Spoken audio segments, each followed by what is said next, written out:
Anthony, welcome to the Tells the Leadership podcast, brother. How you doing? Good, Josh. Great to be here. Thank you for the invitation. Yeah, absolutely. So a mutual connection connected us, and I think this is going to be a great episode because you really do have a very interesting story, not only from the military, but also in a faith-based leadership and a very successful entrepreneur, author. So kind of like try to get all of that in one episode is going to be a challenge. We're just going to have fun. Yeah. So I think I always love starting off with the same two questions for everyone because it kind of sets the tone. Is if you could provide just like an overview of who you are and then set the barometer of what you believe leadership is. Okay, so hey, my name's Anthony Randall, and spent about 30 years in leadership. So started out at the United States Military Academy, West Point. Graduated from there. I barely got into West Point. I barely got out of West Point. I always tell people that. So that's my academic prowess there. But privileged to go to the 82nd Airborne Division, spent several years there, and then decided to get out of the military. That's part of my story if we get into that tonight. Went in the corporate world, did very well there for a few years, and was called into full-time ministry. So went back to seminary and pastored a church for a few years, came back on active duty, and spent 15 years as an Army chaplain in conventional and special operations units, and then had the privilege to do some ethics teaching and character development as well, and retired as the garrison chaplain at Fort Benning about 4 years ago this month, actually. So it's been a great journey. Spent a lot of time in professional sports, college sports, and built a leadership development and executive coaching company called Vanguard 21, and that's what we do today. So today we've got a great team of 13 folks, and we're a full spectrum, world-class leadership development and executive coaching company. So we kind of have three pots. We do corporate, private, public sector. We do DoD, and then we have our own International Coaching Federation Coaching Academy, where we actually run 5 different professional coaching certification courses. So people come to us to get certified as professional ICF coaches. So That's I want to awesome. think about the Army operational concept.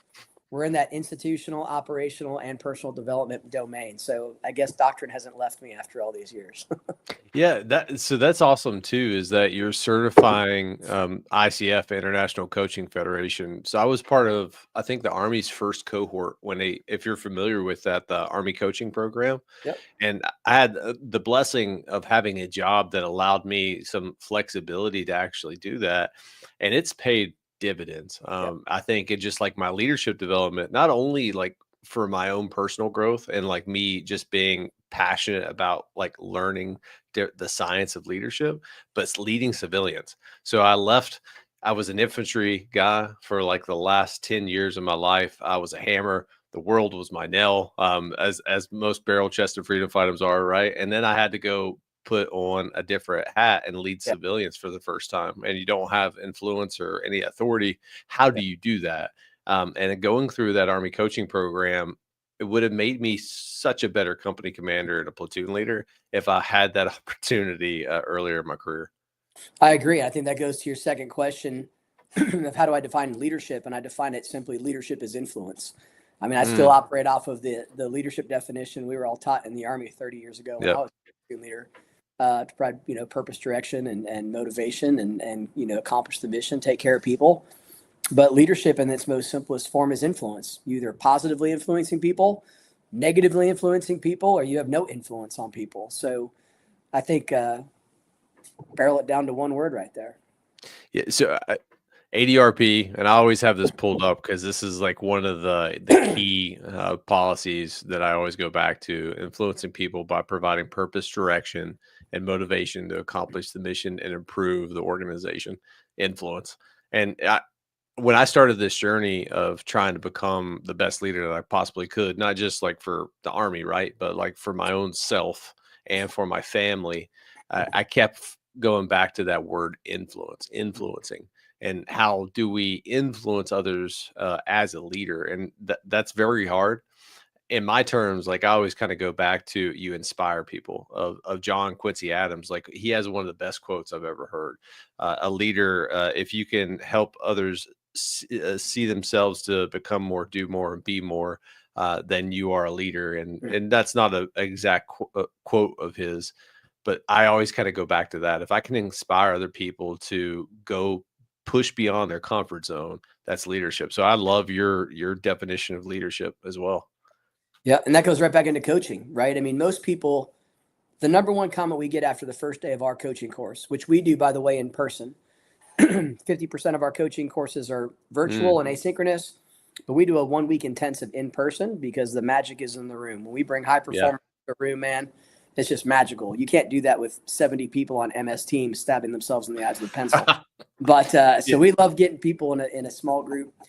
And the number one thing people say all the time after that first day is, oh, I definitely wasn't coaching before. I was calling myself a coach, but I was not coaching. And once you go through a transformational coaching program and process like ours, your leadership style will shift and grow and change. And it is, because coaching is truly about drawing potential out of people. And to draw potential out of people, you have to do that through creativity and curiosity, and be invested in people. And so a lot of people think coaching is telling you how I did it 10 years ago and you should do it my way. That doesn't work so well. Yeah, I always go back to like the 3 C's, and it's funny we haven't even dived into like your backstory yet, but this reminds me of when I was in OTC, at JRTC, a bunch of acronyms for non-military listeners, is Joint Readiness Training Center, and Observer Coach Trainer. And this was the best job, hands down, that I ever had the opportunity to do. One, because the Army messed up and they gave me keys to my own Humvee. And that was just the best time in the world, never getting the chance to drive myself around, and then basically getting full reign in the box at JRTC. But being embedded with platoons and companies, especially before I had a company, and just being able to observe. And I wouldn't say I was very good at the coaching part, but I knew doctrine pretty well. So I could help train and I could provide mentorship. And towards the end of that time, I really started mastering the coaching aspect of hey, I'm here, I'm embedded with you, I'm going to sleep with you in the field. And I agree to your point, what you just said, is that there's just an intangible lessons that can be learned when people are pulled into a room and we're not seeing each other through a screen, because you can pick up on the emotion. There's a level of just energy that you can pull off of people, especially like-minded people, when you're in the same room together. Yeah, it's a level of understanding heuristics, and we teach heuristics in our course. we teach that active listening is part of also reading tone and tact and tempo of voice, eye movement, body language, and so we teach a transformational coaching approach that actually helps people listen to people's physiology, to their mindset, to their bodies, to their emotions, and so that's why we really believe that you coach the person, you don't coach the problem, and so I love that. You have to do that transformationally. Yeah. So kind of starting back at your career, you spent, over 20 years in the military. What pulled you in to go serve? Because I think everyone has a really good story of why they chose to serve. Yeah. Well, April 19th was just a few days ago. So my 8th great grandfather was at Lexington and Concord. He was a Massachusetts militiaman. That was part of wow. Part of the first skirmish there that started the Revolutionary War. And my 5th great grandfather was a POW, was also a Massachusetts militiaman, captured by the Confederacy in the Civil War, and spent most of the war in a POW camp. So we've got a long lineage on my side of the family of serving our nation. My father served in the Air Force. He was enlisted in the 1960s in Europe. And so I always kind of had that sense of service. Like our mutual friend Brabs, I grew up in scouting, and so there was this sense of we had a really strong scout troop, really centered on values and character development and training boys to be men, right, through character development, and so it's that sense of service. And so I'll just never forget two things. During Desert Storm, I tried to enlist when I was 17, and I think my dad about locked me in the house. He's like, finish a nice. No. And I remember a recruiter came over, and this was back in the late 80s, early 90s, 1990. And this recruiter gave me that classic be all you can be trifold. And he opened it up, and there was airborne, some dude jumping out of a plane. There was Ranger, some poor Ranger sucking it through a swamp, And then there was special forces. And that guy was just doing something cool because they always do stuff. And I asked the recruiter, I said, I want to do all three of those. How do I do all three? And he's like, well, let's just slow down there a little bit. I was like, I'm not interested if you can't tell me I can do those things. So it was. That's how you went to 82nd first. So that's there like you go. That's right. So working my way through high school, I started looking at the service academies. And I wanted to go to West Point. I'll never forget the marketing package they sent back in the day, where I still have the poster to this day. It's an 8x11, and it had 4, great generals, a couple presidents on there, like President Grant and President Eisenhower. And it said, much of the history that we teach at West Point was made by the people we taught. And I said, oh, wow, that's where I'm going to college. So that's how I started my military career through the academy, and very blessed. My daughter's a cadet there today. So that's amazing. Yep. And then my son just accepted an Air Force ROTC scholarship to college. So we're continuing that path, Josh. How about you? What got you into it? So it's an interesting story, and it's going to tell you a lot about younger Josh. So I had a torn ACL and lateral meniscus. It was during football season, right? September. I decided that, hey, my knee's just hurting too much today, Mom. I'm going to take a sick day. That happened to be on September 11th. And I remember sleeping in that day, kind of just feeling sorry for myself. Like, hey, I just had this major surgery. And then my mom wakes me up at 8 o'clock, and I was like, Mom, what are you doing? And she's like, you need to come see the TV. You need to see this. And I never felt like that before. I grew up in rural West Virginia and Appalachia. And if you're come from there, it's a very small knit community. A lot of like local relatives in a good way, a very good family, traditional community. And it was like a personal attack. Like I felt that someone outside of my sphere of influence that I could affect just attacked my family.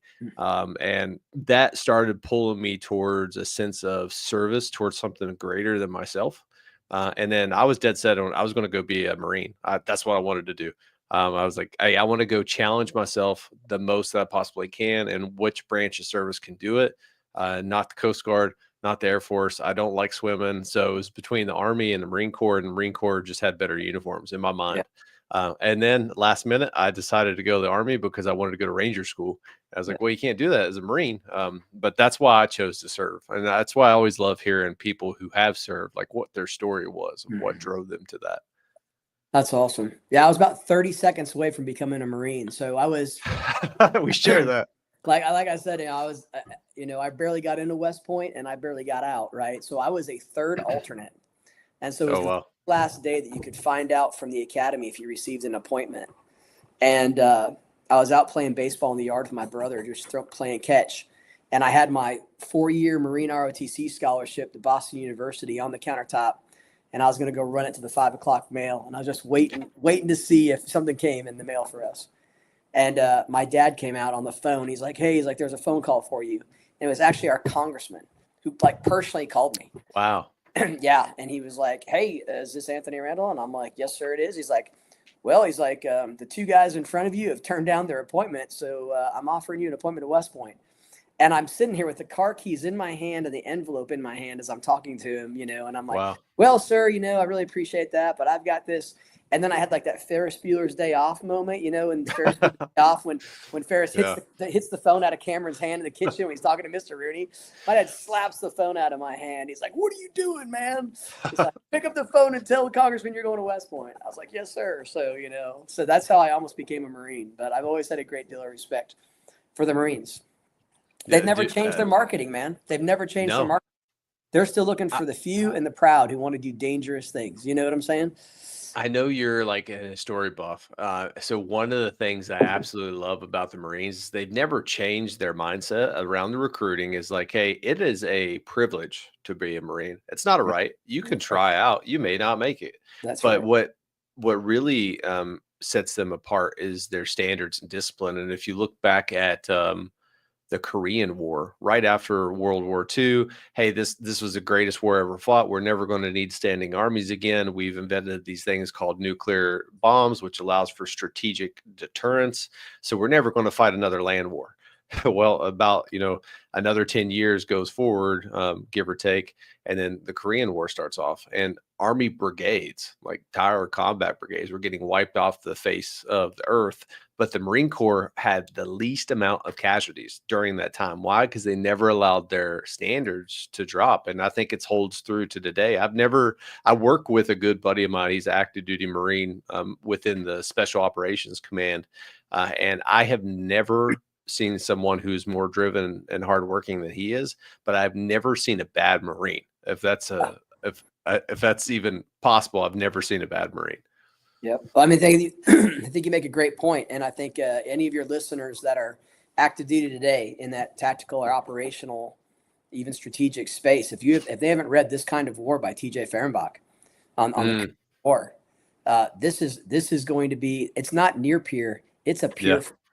And the PLA does not fight by the same rules that we fight under. They don't fight under the same just war principles, and they don't have the same concept of war. We have a Clausewitzian perspective of war. They have a Confucius perspective of warfare and combat, and you need to read Sun Tzu. So if you've got listeners out there that haven't read This Kind of War, and they haven't read Sun Tzu, and they haven't read Musashi's The Book of Five Rings, and if they haven't got into some classical thinking from the eastern part of the world, they're going to sorely be in a bad spot, So yeah. I 100% agree with you. Yeah, and the culture, not even from like a warrior ethos level too, but like just from a civilian side within like Fortune 500 companies, right? Like theft, we'll just go from there. Do you think it's morally and ethically right to steal someone's intellectual property? And then there's a great book, At War, if you've got a chance to read that, which essentially talks about like a lot of the intellectual property that has been stolen over the years. Yeah. But if you look at it from like a cultural perspective, like from Asia, hey, it's your fault that I stole that because you did not protect that well enough. And to me, like that just blows my mind because it's a red line. You do not lie, cheat, or steal. That's just things that we don't do as leaders or as like good Christian men. Yep. I mean, it's important to understanding our cultures, right? I mean, did you spend time in Iraq and Afghanistan? Yeah, more in Afghanistan and a little bit in Iraq. Okay. So, I was in Iraq and Afghanistan, and to understand their culture, to understand the backgrounds that they come from, and there's some similarities, but there's also some major differences. So, if you're sitting there with a Shia, tribal leader or Sunni leader, that's different than talking to a Pashtun leader in Afghanistan. It's different than talking to a leader in Iraq, and they think differently than we do. And it's just, it's their worldview. And so understanding those concepts is incredibly important as a warrior. Yep. Don't even get down that road, wherever you want to take it, Josh, but you've got me on the warrior ethos now. Well, that's something that I kind of want to start digging into too, is like, but before we do that, I want to kind of like prep the battlefield. Like, so you join the Army, you become a brand new second lieutenant. Yeah. I think that the Army does a great job of helping build leaders at a very junior age, and you're given so much responsibility, especially in other branches. Like I was given a platoon in Afghanistan with 28 soldiers, 4 strikers, 4 MAT-Vs, my own cop that I had to run. And I was 22 years old. That's a lot of pressure, like riding on people. So you graduating West Point and you getting ready to start your Army career, what was that like? So I have a lot of stories that Lieutenant Colonel Randall would like to tell Second Lieutenant Randall, and now unfortunately my daughter gets those, right? So sometimes we have daddy-daughter conversations, but sometimes we have like Colonel Randall, Cadet Randall conversations, right? So I would just shake my head at Second Lieutenant Randall about 1 million times over today, right? We all learn and grow and have opportunities to be transformed. I think one thing that the U.S. Army does incredibly well, probably our entire military does incredibly well, is I can attribute my transformation as a young lieutenant to a captain and starting to figure things out because of non-commissioned officers. And I can pinpoint that on 2 non-commissioned officers, and I can pinpoint that to 2 platoon sergeants that I had that grabbed me by the back of the scruff and said, "Hey, you're a good dude, and you got a ton of energy, and you want to do this the right way, but you need a little shaping, right? And those guys became lifelong friends. And unfortunately, I buried one of them in Arlington 13 years ago. But those guys became lifelong friends. So I think that's what our military does best. And that's why I think we need to invest so much money in human development, and talent development, and leader development in our NCO Corps, because NCOs make great officers. And I'm very thankful for the NCOs I've always had around me. I mean, just not as a platoon leader, but throughout my entire career. I can probably name more NCOs that have impacted me in my life than officers in my military. What about you? No, it's the exact same. So when I joined in 2008 to where I'm at right now, I am the leader that I am today solely based on non-commissioned officers. Not based on officers, because I will tell you that I've had some that have had horrible examples. And if I would have followed them, I would have went down a transitional mindset of viewing people as stepping stones to get to where I wanted to go. Because unfortunately, sometimes that is the nature of the culture within the officer ranks. Because we're only there for a year or two. NCOs stay there. They're like Thanos. If you're a Marvel fan, they're inevitable, right? They persist. But when I first showed up and took over my platoon in Afghanistan, my platoon sergeant at the time was a sergeant promotable. And to kind of give you a little bit of backstory, we probably share some trauma, right? Is that they deployed to 44 soldiers. When I took over, there was 28, and I met my platoon at their memorial. And I remember meeting him and just how stoic he was, and then how calm, cool, collected he was, asking me questions, but very good questions about things that I should have thought through before I was getting ready to take a platoon to combat. And I just stepped back to myself, and I really started reflecting on, like, who am I as an individual and a leader, and what do I actually bring to the team, especially this team right now. And he mentored me. Sometimes, exactly like you just said, he would pull me out of the talk, and we would have very stern words with each other, because sometimes Second Lieutenant McMillian can be very stubborn and headstrong, probably much like Second Lieutenant Randall was. But it has shaped me of who I am. And you can clearly trace that of who I am today because of key individuals and non-commissioned officers that I've had throughout the ranks. And that's a great point of, like, as a leader, and I think it's universal in business too, find those people who have influence within the organization and gravitate towards those individuals. Don't try to pave a way, because whenever you show up somewhere, you're never going to be a subject matter expert. And if you are, then you're letting your ego take control, because that's just not how it is, unless you're just a natural born Douglas MacArthur. If you, but that's a key point, and 100%, I fully agree with you. Yeah, I think there's five principles that any young leader, if they're a young platoon leader or company commander or a young NCO out there, that I've always tried to practice. And this is what I would tell Lieutenant Randall today, right? If I had that chance to grab hold of him. The first thing is observe, right? I think that's why emotional intelligence is so incredible. When you get into your first organization, you need to understand organizational awareness, and organizations have written rules and unwritten rules. And many times the unwritten rules that get you in trouble, right? So you got to have EQ, you've got to use empathy, and you've got to use social awareness to really learn what the written and the unwritten rules are. And the only way you're going to learn the unwritten rules is by earning the trust of people around you, and them sharing with you, hey, we want to see you do well here.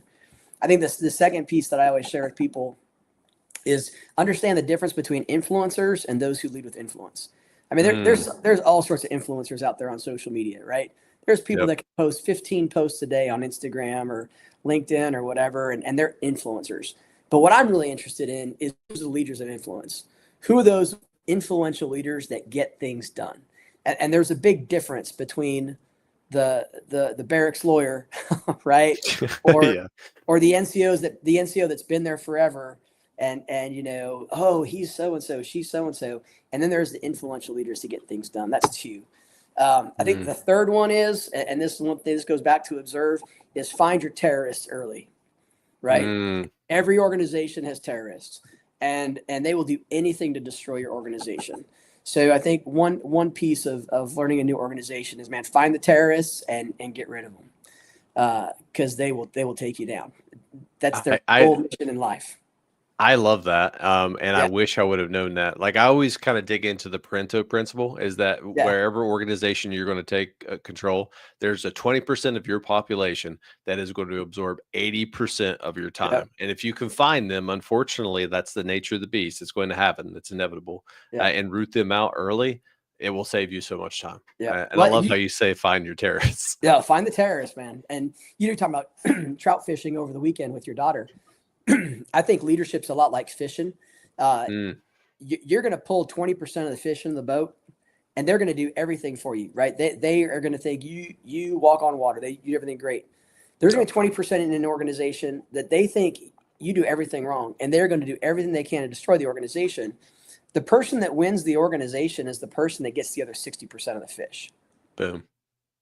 So you have to, and I had a friend of mine, Rod Olson, who shared that with me. He's a great football coach and does leadership coaching with folks. So you've got to know how to fish that 60%. 20% are always going to be on your side. 20% are going to do everything they can to stop you. It's whoever wins the 60%, right? And that comes through just, leading well. So I think the fourth piece to that is I always tell people, find your knights of the round table, right? Find the 4 or 5 people that are going to, draw that blade and lay it down on that table. And that they trust you, they respect you, you trust them, you respect them, you've got their loyalty. Find your Mount Rushmore. And then the fifth one that I've learned the last few years of doing coaching the last 10 years or so is, man, create a coaching language and a coaching culture, just like you did as an OCT. Yep. When we can use a coaching language and a coaching culture that asks powerful questions, that empowers people, that flattens out the organization, that encourages people to become better decision makers on their own because of who they are. I think that's super, super powerful. And, you mentioned being an OCT. We've had the privilege to run a couple coaching courses for First Army and the OCTs that from First Army awesome. that are coming to our courses. They're like, this is the way we should be doing OCT across the board. Yep. Like your guys' coaching language, your coaching model, your coaching process. This is how we should be training units.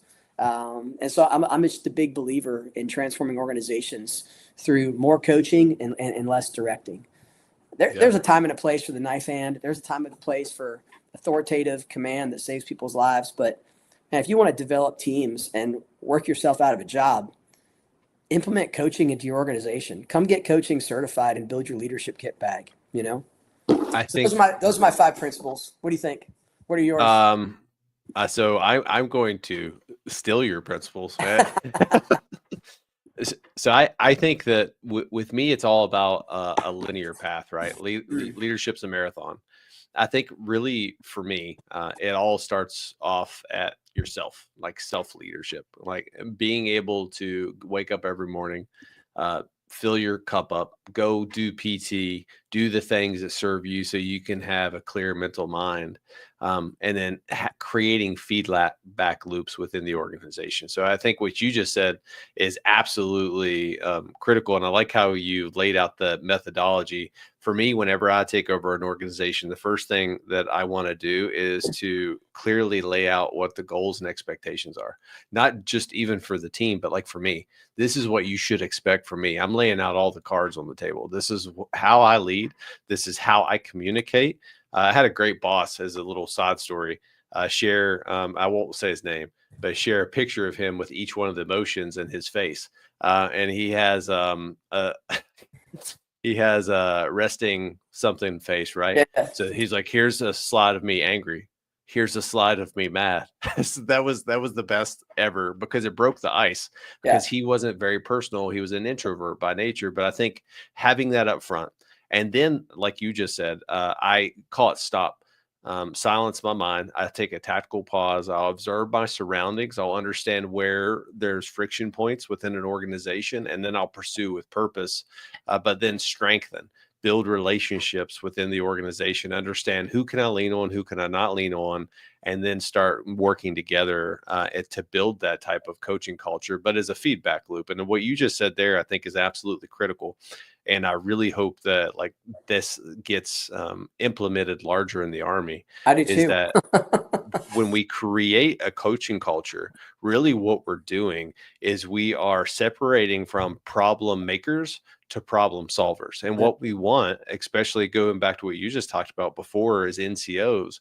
We want more problem solvers as seeds. So when they begin to grow and into those trees, those ranger buddies, those accountability trees, they grew up the right way, if that makes sense, because it's only going to build more leaders. And like you just said, the goal is to put myself out of the job. And how do I do that? I do that by creating more problem solvers. Yeah. And I mean, I've got blood in the game. You mean literally, I want my young lieutenant here in a little more than a year to have great NCOs, in her platoon, and she wants to be a combat arms officer. So she's a BA. She's a strong kid. So, I think she's going to do just fine wherever she goes, but she's going to need good NCOs around her. And so, I'm a big believer in developing NCOs and junior officers is incredibly important. And I think, tip of the cap to my friend Bob O'Brien. I don't know if you know Colonel Bob O'Brien, but I've known OB for several. Yeah, we were in Ranger Training Brigade together, but he's the one that's doing the command preparation program for battalion and brigade command. And that's awesome. The way they're doing that assessment and selection process now is just absolutely world class, and he's done a fantastic job leading that. So it's good to see that we're starting to realize what to continue developing senior officers and senior NCOs at field grade level. And, they've taken a lot of A&S principles from the SOF community that you and I are familiar with on how we do A&S, right? So, you're not looking for the most qualified person. You're looking for the right person. You're looking for the right fit. And I think that's incredibly important. But when I talk about character development, one last thing on the leadership piece is, I share with organizations all the time. You have two choices. You can either hire for character and build a high-performing organization, or you can hire a bunch of characters, and they will destroy your organization, right? And that goes from the locker room to the team room to the C-suite, boardroom, and that principle is true anywhere. So I kind of want to start circling it back to like one of your new books that you just recently released. And I know you wrote a couple books. We'll kind of dig into those, but like from your Army time, with the different types of warrior ethos that you were raised in, not just even with the conventional Army, but also being going through Ranger School and then serving as a chaplain in the SOF community. What lessons did you learn that helps you build this practicing excellence type framework that inspired you to write that book? Yeah, well, I already heard you say part of it, and it starts with leading yourself every day, right? People used to always ask me, how do I get through Ranger School, Chaplain? Like, what's the secret to Ranger School, And it's just three principles. I mean, Ranger School is the premier leadership school for the Army, right? Yeah. And if you want to graduate Ranger School, you have to do three things well every day. You got to lead yourself, you have to lead your peers, and you got to be able to lead a team. And if you can lead yourself and lead your peers and lead a team, then you can graduate Ranger School, barring some sort of injury or whatever else. So I think that's the key to Ranger School. But it starts with leading ourselves, understanding who I am as a person of character, right? How do I think morally? And how do I think then ethically within some sort of ethos? And then how do I lead? And I'm a big believer in emotional intelligence and Dan Goleman's 6 different EQ leadership styles, primal leadership. We teach a lot of that stuff. So I think for me, Josh, that's where it begins. And you have to remind me of where you want me to go with that question. But so I think kind of like building, warrior ethos. Yeah. Because I wanted to pull back on that thread. You spending time within the Army, you have a very unique background within the Army. A lot of people don't become chaplains after being in the combat arms. And I think I've only met maybe 3 chaplains that have Ranger tabs, and 2 of them were in Ranger School with me. One was going through as a stud with me, a student, and the other one was our chaplain. And the other one was a chaplain that when I was a company commander in 3rd Brigade, 10th Mountain. You have a very unique background between being the lion and then being the shepherd too, if that makes sense. Yeah. Walk me through that. Like as a warrior ethos, how do you blend those two together? And I think it kind of comes back to like gentleness or empathy, Mm, meekness, maybe. mm. Yeah. What I have learned is that it's hard to put the chaplain into the ranger, and it's even harder to get the ranger out of the chaplain. Oh, I Right. love that. And so, I had to learn that it was okay, that I could actually be both. Yeah. Right. And how to bring that identity full circle. And so I actually have a shepherd's crook over here. It's out of your view, but when I was at the Airborne and Ranger Training Brigade, when I left the brigade, the battalion chaplains and religious affairs specialists, they gave me that shepherd's crook, and they said, "Man, you've been a shepherd to us." Mm, And down each side of the shepherd's crook is four words. And what I try to teach chaplains all the time is like, listen, you've got 4 roles. You have to be a pastor. So whatever religious faith group you come out of, you've got to be able to preach and teach the truth of your scriptures, right? mm, And understand that and be a theologian. Second, you've got to be a priest. You've got to be able to bring the holy. You've got to be able to bring that sacred presence, right? We're the ones that can baptize and marry and bury. And so how do you mm. bring that priestly presence into those times and spaces? And then the third one is you have to be a person, right? So you have to be a ranger for me, or be a paratrooper, right? So Yeah. you've got to be willing to do whatever your troops are doing every single day. So if they go on combat patrols, you want to go on combat patrols. If your company's going on a 20K ruck, then you better be on that 20K ruck, right? And Yep. be a warrior, right? So that's the third one. And then the fourth one is to be a prophet. And Mm, as much as I did 4,000 plus hours of counseling as a chaplain, I probably enjoyed much more the times where I had to put on that prophetic hat and speak yeah. truth to power. I had to call out the moral and ethical choices that were being made, the immoral and unethical choices that potentially could happen, and speaking truth to power, to commanders, to NCOs, to people that outranked me, to people that were my same rank, to people that were subordinate to me. Mm, Because as a chaplain, I don't think we should carry rank. I think there's too many chaplains in the military that hide behind their rank. I think chaplains in the U.S. Army should not have rank. You can give us that pay grade, so you can pay us what we are, but I think the only thing that should be on a chaplain's uniform is whatever your religious affiliation is. Because when I I'm love talking that. to private, I address them as a private. When I'm talking to a 4-star general, I talk to them like a 4-star general. And I think that's part of being a shepherd. Going back to how you blend those two together, our last name, Randall, comes from what we know, the 15th century Saxon area of Yeah. England. And our name was Renwolf. It means runner of wolves. It means The ringer. best name ever. Yeah, right. Renwolf, right? So we were a tribe of shepherds, but our tribe hunted down wolf packs and killed them before they got to the sheep. So Mm, I've had that story, and I think that's why legacy, and I think all of our stories are so important. It's so important to tell your story from West Virginia. It's so important to find out every soldier's story, because our stories give us foundation and give us root yeah. in understanding who we are. So that'd be 2. The third piece is martial arts. I've done martial arts for 30 years.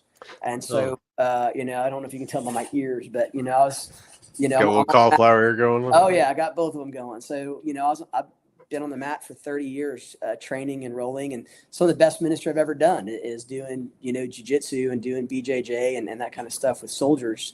And so having that warrior ethos has always been part of who I am. I've been a martial artist for 30 years. So, Yeah. so that's always been part of it. For what I learned from the soft community, it is, again, you mentioned the word meekness. Meekness is not weakness. And some of the most humble, soft-spoken, gentle people that you've ever seen with their spouse and their kids, and, even the way they lead their soldiers, I'll tell you what, they're the last dude that you want to be on the pointy end of a spear on, you know what I'm saying? Like, Yep. you are going to get diced up. And so I think it's that warrior ethos. And that's why when you look into any different martial art, or any different warrior class throughout history, there's these virtues of courage and wisdom and justice and temperance and faith and hope and love. And you get into the martial arts, the martial way, and there's integrity and respect and honor and self-discipline, and proportionality. Yeah. Last plug here, and then I'll shut up. I think every single formation in the Army should be doing combatives at least once or twice a week. 100%. There are too many warriors out there in our Army today that have not been punched in the face enough. Yep. And you know, you've got to know what it's like to get punched in the face, and you've got to know how you're going to respond after you get punched in the face. Yep. And if we can teach our warriors how to fight hand to hand, that will help them with just war theory. I mean, jiu-jitsu is proportionality. I was rolling with a blue belt today, right? And so my proportional response to what he did was based upon what kind of threatening situation he was putting me in. But he's a blue belt, you know, I'm a brown belt, you know, and then I'm rolling with a black belt today. My proportional response to what he was doing with me was completely different. And so I think when you understand time and space physiologically, any weapon system that you put in somebody's hand is just an extension of understanding the time and space of how we move. The IDF has demonstrated that with subterranean warfare. I helped write the subterranean doctrine manual a few years ago, and I wrote the psychological spiritual piece. And in combat, that the study of Krav Maga made their soldiers more confident and more competent and more trusting in a tight fighting force in a subterranean complex, because they were confident on how to fight and win hand to hand. And as all the technology that we've seen in Ukraine, all the technology that we've seen in the Middle East, all the technology we know coming out of PLA, at the end of the day, when you watch those videos in Ukraine, or when you watch the Israel-Gaza Hezbollah fight, what wins? Close combat overmatch.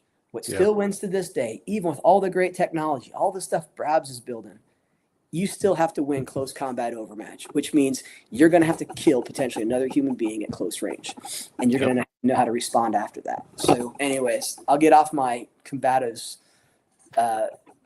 you know, soapbox, but I'm a big fan of combat arts, combat sports. Everybody should be doing something like that.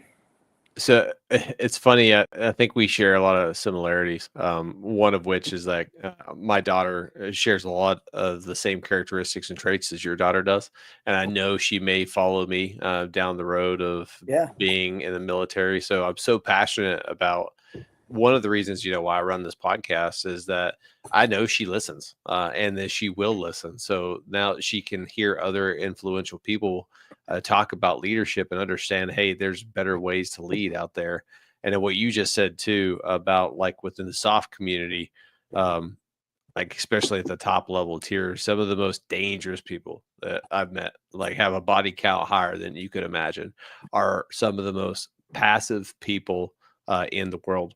Why? Because it kind of goes back to what is that guy who wrote 10 rules for, I can't think of his name right now. It'll come to me, but it talks about being a monster and then learning how to control it. Well, I think a lot of that kind of comes down to a warrior ethos, but having a direction or a funnel towards that. So when I do need to turn into a monster and I do need to open that Pandora's box, I'm going to unleash it on something with purpose and not just wield it as a flaming sword and cut everyone. And I think that the special forces community does an excellent job. And I think the part of that through is just the ability to train and also to continue to build like that adaptive mindset and the agile mindset through their selection process. But I agree with you too, is like there's so many people out there right now. And I always say like deeds, not words. You can say everything you want to me. At the end of the day, when it's time to go, and one of us is going to get punched in the face, I guarantee you I will win. I remember, here's a funny story when we were doing like KLEs with Taliban. And I knew that there were new military age males that would come into our shuras, and we would just be sitting there. And I was talking to the village elders, and I'd be like, "Hey, bro, do you know this guy?" He's like, "Nope, never seen him before." He's like, "So he's never grown up here before in his life?" I was like, "No." Okay, interpreter, come here. I want you to tell him that this is my battle area, that I am the HMIFC of this area, and that if he steps out of line, I will put him in the ground. But I wouldn't do that normally with other people, right? Like I had a very functional, a very directive force, but I kind of go back to that was something that I've had to learn to control over the years, because I've always been filled with like passion, especially when it comes like service my country or something that aligns with who I am and my values, but being more meek. And the Bible, to be honest with you, like has done tremendous in kind of helping me learn what meekness truly is. And you also sum that up beautifully, is that it's not weakness. It's actively listening to people on your team, then moving out with purpose. It's evaluating the environment and making sure you're making informed decisions. And then at the end of the day, it's keeping a servant heart, understanding that as a leader, right, I make decisions that are unpopular, but I do it for the greater good. And I do it to make sure that my son and my daughter have a generation that is better than the current one that I'm in right now. So all of that kind of goes back to like the warrior ethos. And you summed that up beautifully. And I think that the warrior class that we've grown up in, those lessons learned need to be injected into the civilian space. So how do you do that, like within your coaching company, when Vanguard 21, of teaching these principles that you learned in the military through both combat arms and as a chaplain into transitioning into the civilian world and like a Fortune 500 company or even sports? Yeah. I'm going to take a couple steps back because it might answer the question going forward. Sure. But you mentioned, scripture. I just spoke at the Maneuver Center of Excellence's Preparing the Soul for War symposium a couple weeks ago. That's awesome. Great conference. The chaplains that put it on did a great job, and 7th Ranger Regiment did a great job with it. And one thing I talk about is that, there's 4 aspects of the warrior, of forging the warrior soul. There's preparation, there's practice, there's protection, and there's perseverance. And the preparation piece it is a spiritual, theological, existential, philosophical grounding in how do I respond to evil. There is evil in the world. Evil exists, and there's also good. And so every warrior has to understand how they're going to resist evil and how they're going to respond to it.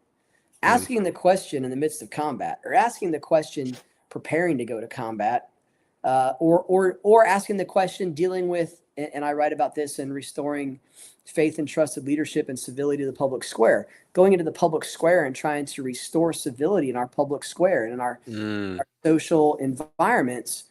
Understand evil's real, right? There are terrorists out there that want to, disrupt the public square. There are people in this country that want to destroy our democracy and our constitution and our way of life.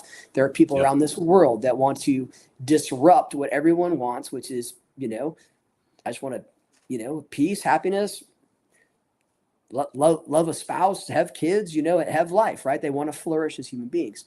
So anyways, let me back up real quick. So we all need to understand how to address the problem of evil. Right. So I do that through my Christian faith. I understand that I serve a God that is all powerful. He is all just and he is all loving. And that evil has tried to destroy that ever since evil fell. Right. And we just celebrated Easter yesterday. Right. So I think good and evil actually interacted and meshed with each other on the cross. And it was the perfect goodness of Christ, the Son of God, taking all the evil of the world, the most evil that could ever come upon it, and he defeated that. Now, that's just my view. You have to find your own religious, theological, spiritual, philosophical, existential view of understanding good and evil. But I know this. Good will never be defeated by evil because evil is a derivative of good. And so if I know that I am created in the good image of God, in God's perfect image, then I know I've been created with a purpose. And so that helps me understand how to resist and respond to evil. So the 2 great virtues that come out of understanding that, one comes from the Stoics. So Cicero very much influenced Augustine and Ambrose, who are Christian theologians, that justice is the greatest virtue and understanding an all just God. And then Augustine and Ambrose, of course, and then this 1,000 years later, when Aquinas comes around, says, wait a minute. And the Apostle Paul talks about this in Scripture. So Augustus and Ambrose are riffing off of Paul and Jesus. No, love is the greatest virtue. So my understanding of how I address the problem of evil is that I serve an all just and an all loving God. How does that impact me as a warrior? That allows me to resist evil because I know it can't overcome good, and it allows me to respond to evil. in a just and loving way. So what does that help me do? It allows me to love myself, which means I'm going to lead myself, lead my peers, and lead my team every day. It means I'm going to love my fellow warrior. We wouldn't have sexual assault issues in the military if we recognize that you're my brother and she's my sister and we're all taking care of each other here, right? Yep. And so that love helps me love my fellow warrior, which is why I'm willing to sacrifice for my fellow warrior, my left and my right? It allows me to love the innocent, right? The soft principle of de oppresso liber, to free the oppressed. So understanding God's love helps me free the oppressed. It helps me love the oppressed and the coerced and the manipulated and the imprisoned and the downtrodden. It allows me to love the innocents on a battlefield and make sure that I use proportional response. That this is war, and war is hell, and sometimes innocent people are going to die. But if I understand that I can respond proportionally and discretionarily, I'll do my best to do that. And then it allows me to be just. It allows me to justly kill my enemy with surprise, speed, and violence of action. And I can do that justly, and I can do it with surprise, speed, and violent action, and I can do it with audacity. And I can do it to impose my will, to use Clausewitz, to impose my will on the enemy and defeat them. And I would just, one last thing I'll say on that, I'll turn it back to you, is that I think the number one thing that our military leaders have got to get around is that sixth principle mission command, which is accepting prudent risk. What you as a commander in Afghanistan, and what commanders at every level, from platoon leader to general officer, is we weren't told to accept prudent risk. We were taught the sixth principle mission command was to mitigate risk altogether, to be risk averse. And guess what? You can't do that in a pure threat, large scale combat operation. You have to do the other 5 principles of mission command to build a high performance team, because all of those 6 principles of mission command is 6 principles of how you build a high performance team to win on the battlefield. But you've got to accept prudent risk to win in a peer-to-peer fight, not be risk averse. And that's a huge paradigm shift that we've got to get people to understand, that you can, through justice and love, through just war theory, through proportionality and jus in bello, you can kill with speed, surprise, and violence of action. And you can do it audaciously to defeat the enemies of our nation and to protect the greatest assets that we have, which is our blood and treasure, the American soldier, the Marine, and the sailor and space person and Air Force guy and gal and coastie and all that, right? I don't know if this is like the right term, but I'm calling Space Force Space Rangers, just because, like Buzz Lightyear, I think that'd be the coolest thing in the world, like to be a Space Ranger. If I'm Ranger qualified and I joined the Space Force, are you a Space Ranger? That make it doesn't make me a Space Ranger. Good question. I love what you framed there at the end.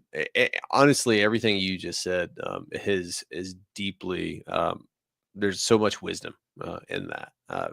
But one of the things there at the end, accepting prudent risk and mission command, I see not only within combat arms, but really across all DoD, especially when it comes to innovative, new, disruptive technologies. If you ever read Innovator's Dilemma of how these big Fortune 500 companies die, they die because they don't accept that disruptive technology. And when it's there, it's too late to act. I think drones, me and Brad, we jam on this all the time, right? Like I build them for SOCOM. He writes the requirements for the world. But one of the biggest things that I see now is that the DoD is hesitant to embrace these new technologies to kind of give you like an unclassed level of how disruptive a small little FPV drone could be. One pilot in Ukraine could potentially take out an armored brigade. One person, if he's equipped well enough with the right drones and assets, could take out an entire brigade. That's a entire U.S. Army mechanized or armor brigade that would have to go defeat that threat. Now we just have one person to do it. So from there, but when you look at it from an innovative standpoint, from the training standpoint, from range command, like this is an unknown, we have to mitigate all the risk. Well, you can't mitigate all the risk because that is physically impossible. If we're going to mitigate all the risk, that means we're not taking action. Mission command is getting at the heart of understanding what the risk is, mitigating it to a point where I am physically, mentally, ethically okay with moving forward with this. And here's the question I always ask myself. if I were going to do this, would I not do this with my team?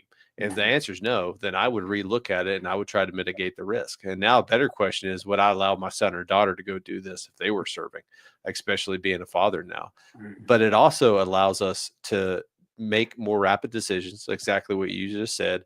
It builds greater trust within organizations, and it builds leaders faster because you're giving them more influence, you're giving them more tools, you're giving them the autonomy to make those hard decisions at the point of friction.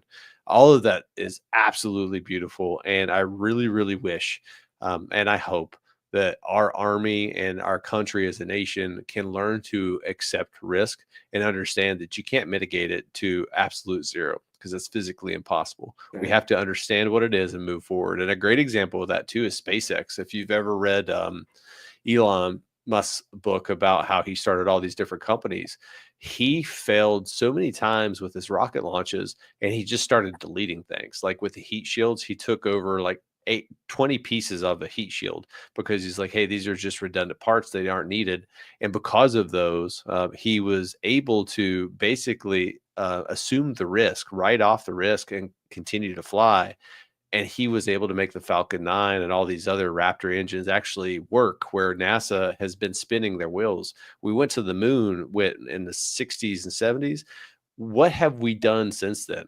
In like 70 years, we should be like having cruises in space like Fifth Element by now, but we literally haven't been back to the moon in time. And it's all because of risk. And I get it. Like every life is precious. It truly is. And I view it from that way. But fortune favors the bold. You have to take the action. So I think just transitioning to the second part of your question is, how do we do that in a corporate space, right? If you've got civilians out there listening, go, well, that's great, Anthony, all that warrior stuff, but if Vanguard came and worked with our company, you got to tone it down a little bit, right? So I think it's the same. It's the same approach with a different lens, and restoring civility to the public square is all about raising up leaders of character who think for themselves. Our public square has been overwhelmed with educated derelicts, right? With bully pulpits and with talking heads. And they want to consume that information space to tell everybody what to think. And what we do to restore civility of the public square is we help organizations build high character, high culture organizations where people matter, where human flourishing is part of their baseline values, where their talent development process is about drawing potential out of people at every level and allowing people, empowering people to grow into who they can become as leaders. And so you restore civility to the public square by teaching people how to think critically, how to think morally, how to think ethically. You create high trust character individuals by aligning with certain values and principles of your company or organization. And then you teach them how to lead well. You teach them how to lead with emotional intelligence. You teach them how to coach the person and not the problem, right? And so we restore the civility of the public square by raising up leaders. And I'll tell you what, when you raise up leaders of character and you build high character, high culture organizations, your terrorists will stand out all day.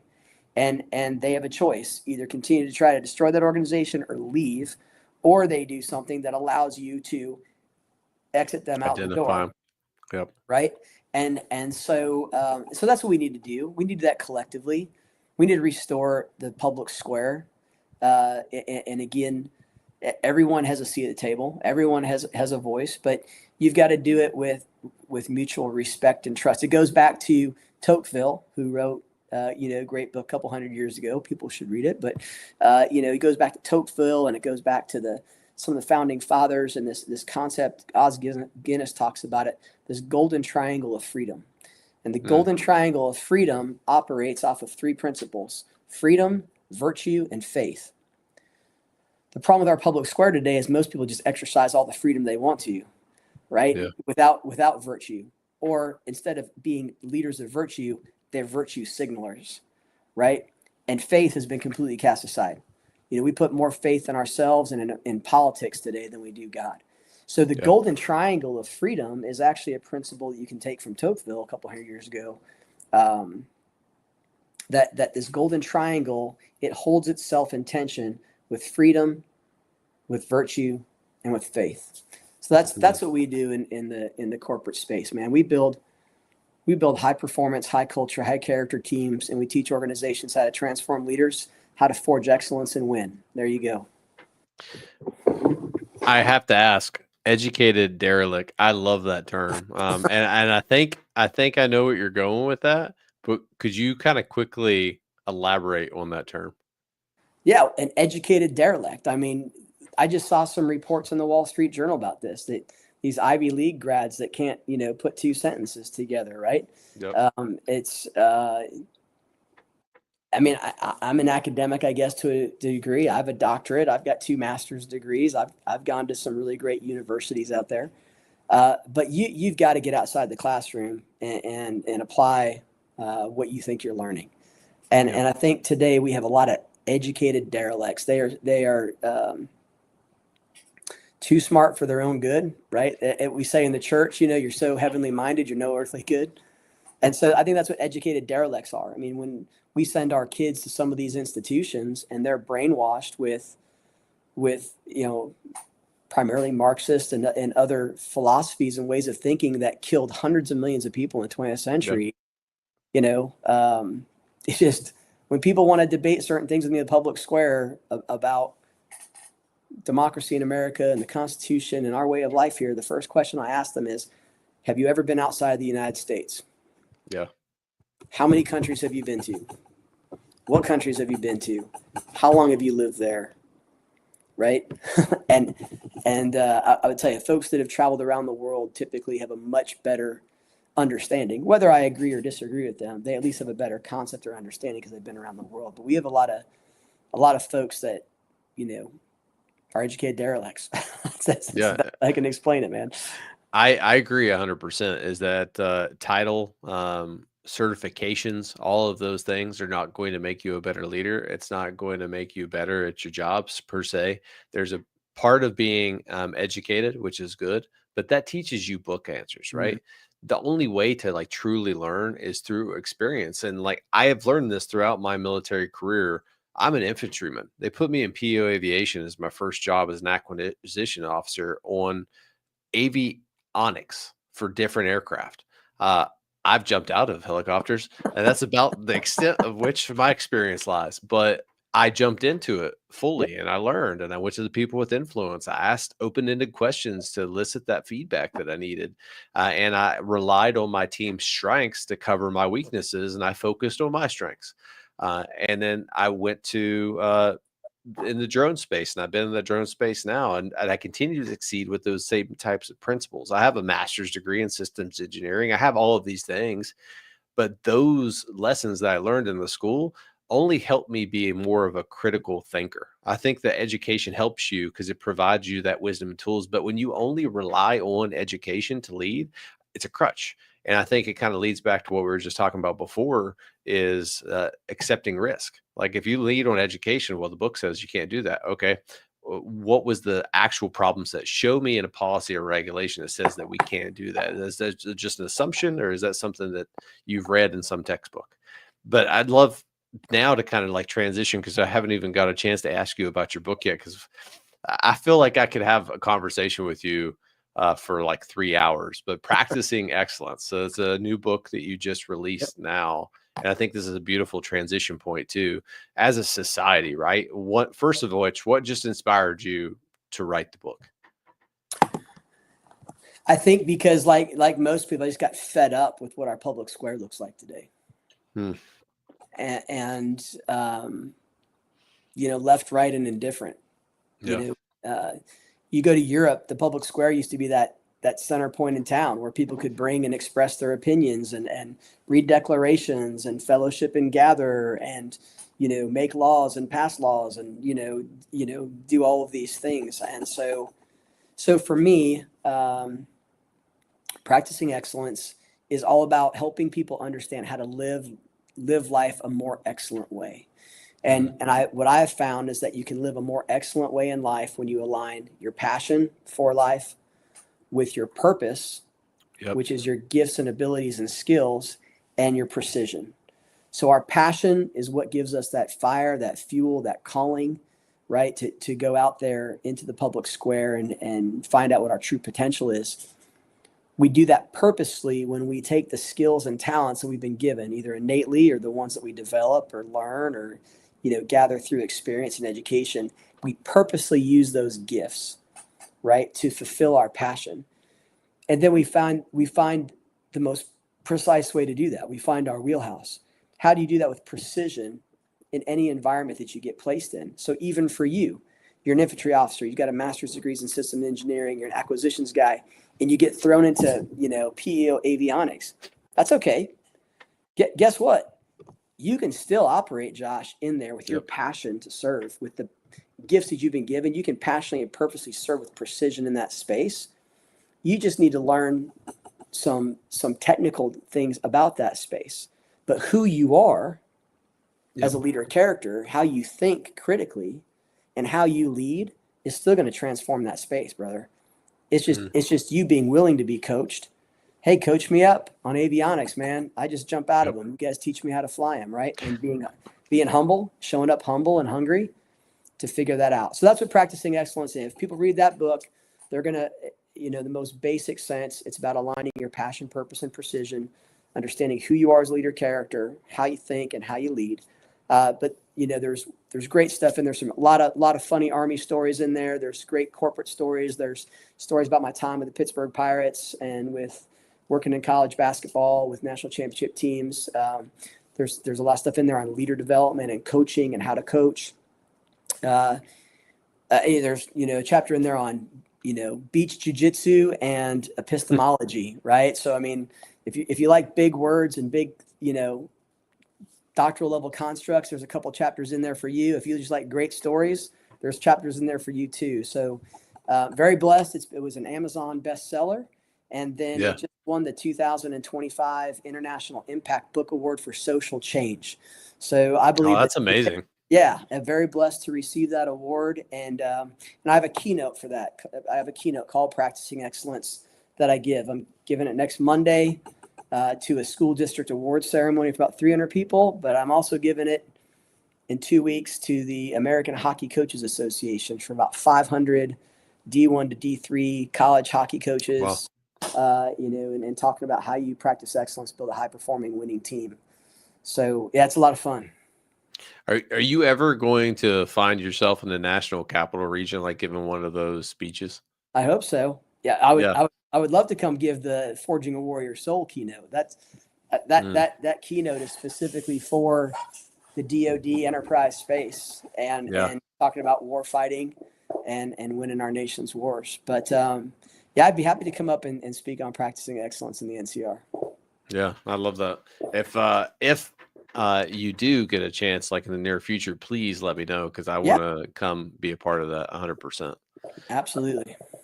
So I think you've had such a long history, and I think that you're very disciplined. You've always practiced excellence because you practice what you preach, right? We have to lead ourselves before we can show up and lead our family, lead organization, lead teams. What practices have you learned that you continue to sustain today? Like how do you continue to work towards excellence in your own mind? Well, I just want to make sure everybody understands that, learning to practice excellence comes from a lot of failure. So, again, I made a lot of mistakes as a young officer, as a young leader, right? Things that I'm thankful people helped me adjust and make changes. So, that's the other book I wrote, Practice Makes Permanent. Practice does not make perfect. Practice makes permanent. So make sure that what you practice is excellent, right? So, when it comes to leading yourself, I think I'm about transformational coaching. So, I'm about coaching the whole person, mind, body, and soul. Yep. I mean, my morning, from my tradition, again, other people have their tradition, which I respect. My morning tradition begins with meditation. It begins with prayer. It begins with the studies of my scriptures and figuring out how does that apply to my world, right? I don't let my calendar control me. I control my calendar. So there's, even tonight, my wife and I are talking about negotiables and non-negotiables, right? There's certain non-negotiables that I have that are surrounding my family that it doesn't matter what our company is doing. That's a non-negotiable with my family. So, I think also, and I spoke on this last week in Austin to the CFO Leadership Council there in Austin, that this difference between work-life balance and work-life rhythm. I think work-life balance is a complete fallacy. Agree, 100%. If you're trying to do work-life balance, then work or life is always stealing from each other. And there's this constant negative tension of stealing from one to pay the other. And so what I found, and again, this might probably come from my martial arts background or from my faith background, but I really, love the study of nature, study of water, study of wind. But our lives should be like work-life rhythm, right? Yep. And just like an ocean wave. We were in New Zealand at Christmas. I was teaching my kids how to body surf in the, South Pacific Sea. It was pretty epic. And I was teaching them how to read the waves, right? How do you read the waves? Read the resonance of the waves, read the strength of the waves and watch the resonance. There's a rhythm to it. I grew up skiing in Colorado, and I can, to this day, man, I love jumping in a good mogul field, and I can pick a zip line and go, a couple hundred yards just pounding through moguls because you read the terrain. You read how the moguls are shaped and formed, and you find a rhythm. Jiu-jitsu is the same way. There's a rhythm to training. There's an ebb and flow of giving space and taking space, with your opponent. And so work-life rhythm, there's times of high intensity, there's times of rest, there's times of high intensity rest. You've got to find your resonance. All of us have a different resonance, right? Some people like jazz, right? Some people like grunge metal, like I do, right? So these kid, so we all have a different resonance. So I would say that. I hope that answered your question there. Work-life rhythm. Yeah. I think it did. And it's funny, like you and I share the same thing. Typically, like morning routines aren't going to make and break you, right? Like if you wake up at 4 a.m. or you wake up at 4:30 in the morning, it's not going to make you more successful in the day just because like you've had this shared hardship of waking up early in the morning. Morning routines are personal, and I think they should be personal to you, like how you do meditation and prayer and scripture. I like to start my day off with the worst thing I could possibly think of. And that's to sit in my cold plunge at 40 degrees. Why? Because it fills me with dopamine. And then two, like I'm immediately awake. I'm alert. And it's the one thing that I don't want to do every morning. And it helps me kind of start my day because like, hey, I'm in deliberate discomfort. I chose that. I always question it every single morning. But for me, that starts off my morning routine. Then I'll go read. But I love how you like talk about balance as a fallacy. And I 100% agree with you. And it took me so long to learn this because I was trying to be the best Army officer I could be. I was trying to be the best father that I could be. I was trying to be the best husband that I could be. And I never could. And like the level of like cortisol and stress that was just building up in me, like it was to a point of where I'm getting out of the Army. I'm done with it.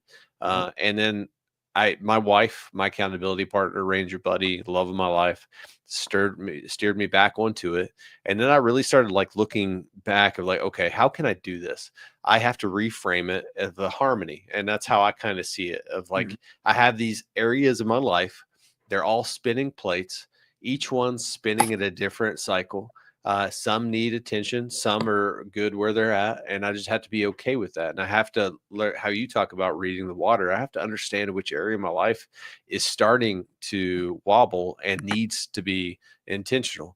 And then I'll move out with purpose. There's cycles to it. And if you can understand that, then you can accomplish more, especially with more responsibility. So I think you nailed the question, brother. And I guess one of the last questions that I'd love to do, because we talk about of harmony, right? So tomorrow I'm going to chaperone my son's field trip into DC, and I volunteered for that. So I have 10 little munchkins that I'm going to be walking through the Natural History Museum. So that should be pretty entertaining. Yeah. What's next for you? So you wrote 2 awesome books. You have an amazing coaching company. You've had such a historic like career within the military, especially the non-traditional path. What are you working on now? What keeps you inspired? Yeah, I think it's on a personal level, and I think it's being a good adult parent. So, we've got, my daughter will graduate the academy here in a year. My son's about to start, college. And then we've got a younger son who's about to start high school. And one thing that my wife and I have really always talked about is, we love being parents, and I pray and hope that we've been, kind of good, okay parents, for with these kids.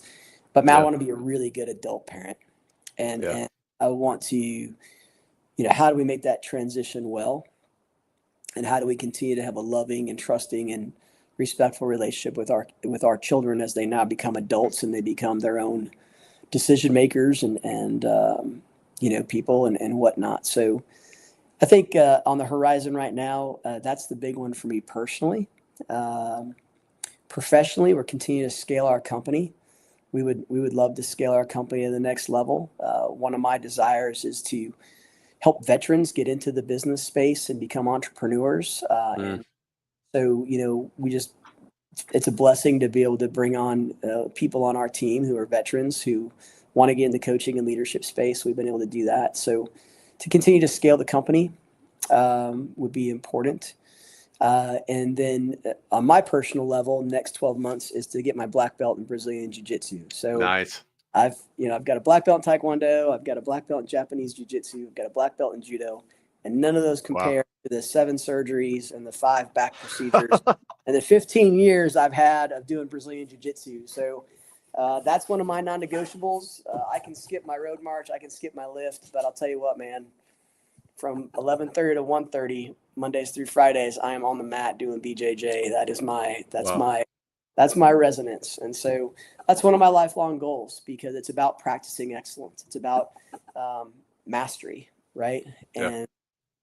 And as we say, you have a white belt mentality and you just keep rolling until that white belt turns black. So we're almost there. So that's kind of some of the things I've got on the horizon. Oh, that's awesome, brother. That's inspiring too, of like understanding clearly what you need to do for your family, business, and then personal too. Like we just talked about it, work, family, self, harmony, a resonance between it. And you blended that perfectly. All right. So final show segment. These are the same 4 questions that I ask everyone. I call them the killer Bs: be brief, be brilliant, be present, and be gone. So if you're ready, we'll jump into it. So what do you believe separates a good leader from an extraordinary leader? Practice. Question 2. Can you recommend one book or a resource that has helped shape you on your journey? Primal Leadership by Dan Goleman. Okay, awesome. For someone just stepping into their first leadership role, what should they focus on now to be successful? Character. Last one. This is the hardest one. Where can listeners find you and how can they add value to your current mission and also find your books? Yeah, www.vanguardxxi.com. You can find my books on Amazon. And if you'd like to come to one of our professional coaching courses, if you'd like us to come in and do leader development and executive coaching with your organizations and teams, or if you're looking for a great keynote speaker, then just head on over to the website, www.vanguardxxi.com. And again, we're here to serve. So that's our mission. We love to transform leaders, forge excellence, and win. And we'd love to do that with you. And I appreciate you having me on, Josh. Thank you. Anthony, this has been an awesome opportunity. I'm glad that Brabs was able to connect us. I feel like I could have a much more of a bra conversation with you. All right. But that's the best. That's the best conversations. One of the best podcasts I think that I've filmed recently. So thank you for taking the time with me. Please tell your wife, thank you for allowing her to share you with me for this podcast. Sure. So I appreciate it, brother. Absolutely. Well, I'll bring the bourbon and cigars and you bring the fishing poles and we'll go catch some more rainbow trout and sit around the fire and tell stories. Awesome, brother. Hey, have a great night. Thank you again. All right, Josh. Thank you. Take care.